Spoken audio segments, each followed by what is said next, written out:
Welcome back to the shop. Almost the new year here, so we're getting done with 2023. I bought a new tool for Christmas, and it's a jig for making dowels. Not making dowels, but a doweling jig. So if you want to join two pieces of wood together, there's a few different methods, and just putting dowel pins in is one of them. So I bought this jig. Let's see what it is. This Miles Craft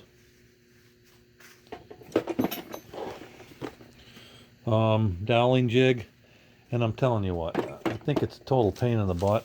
There's got to be an easier way. I've done easier ways, so I'm kind of throwing this thing to the side for now.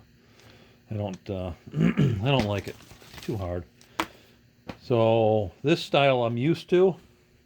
It's been a long time, but I'm definitely used to it. So this thing has a couple different size dowels you can make out of it: quarter, 5/16, 3/8, okay, and 7/16 and ½ inch, I guess. So I don't know if I'll ever have to make any of those, but whatever.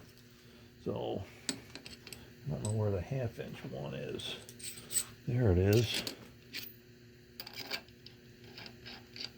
So it's got different inserts for the different size drill bits. I'll show you what it looks like hooked up for just a 1/4 inch dowel. So basically, this thing is, what's nice about it is it's self-centering. So it clamps down on the wood, and your dowel should be centered, or at least as close as possible. And then you just drill them. But first off, you take your wood and you mark where you want your dowels, right? So I marked the top one there.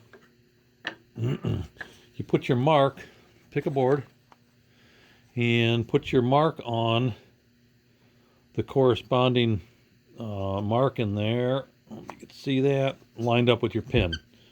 So although it says 5/16, it's got a 1/4 inch insert in it. So you just put your piece of wood there, get it flat and get it close. But I'll show you something in a minute here. And you drill a dowel, okay? Now, before you take this piece of wood out of the jig, what you need to do is you need a point of reference for your second piece of wood, okay? So what I like to do, when I mark them, let's see if you can see that, I put in an arrow to the outside edge. So there's my outside edge, and it's pointing to the left. I'm going to line up my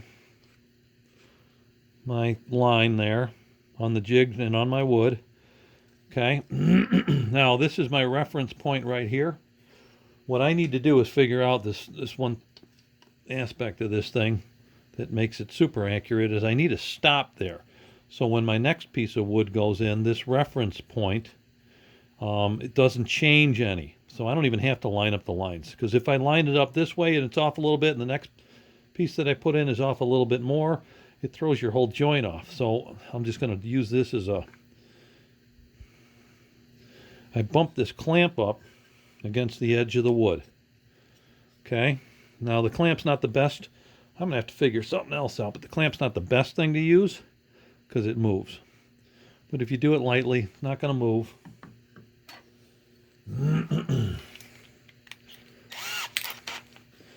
Drill your wood. So just put your drill bit down in the guide, drill the wood, which I've already done. Okay, leave that clamp on there. Don't move that. That's your reference point now. Take this piece of wood out. Okay, let's see here. So we're going this way with these two. This was my reference point. So that means this is my reference point.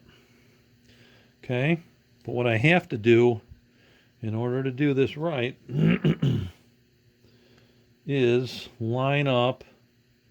I got to flip it, still keeping this thing as my reference point. So I just twist it, and hang on a minute.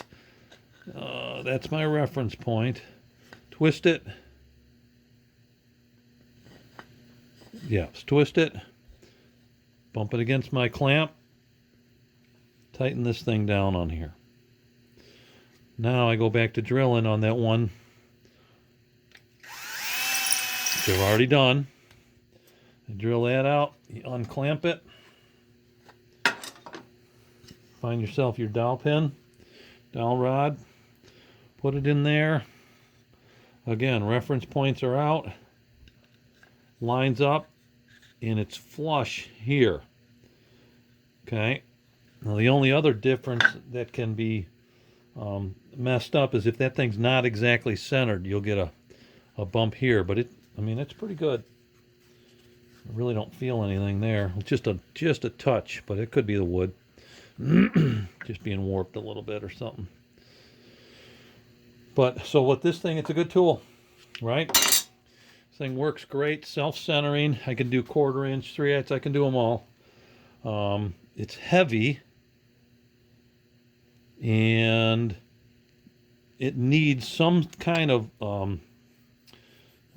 lock or something, some kind of guide in here that I can lock down good where it won't move and that won't lose my reference point. But other than that, just making dowels. I don't know if these two line up or not on the other side.